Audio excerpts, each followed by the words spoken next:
Hi, I'm Jacinta Rose. And I'm Alicia Fogden. And we're here to take stock of what's in this week's Stock Journal. The state's sheep producers cemented their efforts to grow their industry this week, launching the highly anticipated SA Sheep Industry Blueprint. The 20-page plan contains ideas and priorities from more than 150 industry stakeholders and sets a target to grow the sector by 20% in the next 5 years. Blueprint Working Group Chairman Alan Piggott, who launched the blueprint in front of nearly 200 producers in Hahndorf on Tuesday, said it was a hugely important milestone. The federal government will push to scrap the Road Safety Remuneration Tribunal after concerns of cost increases of up to 350% were raised by the primary industry sector. Prime Minister Malcolm Turnbull said the tribunal produced an order that would drive owner-drivers out of business. Sarah McKinnon from National Farmers Federation's Workplace Relations and Legal Affairs Division said the economic costs were too significant to ignore.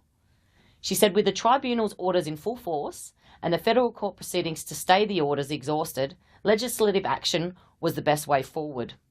Mr Turnbull said the government planned to introduce legislation to abolish the tribunal when Parliament resumed next week.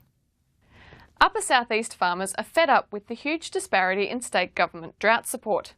Across the border in Victoria, the state government has been on the front foot, providing an initial $27 million drought package. This has been followed by several other measures, including $40 million towards a water pipeline announced last week.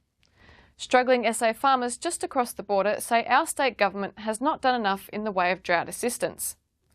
Upper South East producers have faced two of their worst seasons on record, but feel largely ignored. In response, the state government says it has directly invested more than $1 million on drought relief measures in the past 12 months. Well, seasonal conditions are the total opposite in the mid-north and on the Eyre Peninsula, with seeding starting to ramp up after substantial rains late last year and again in March this year.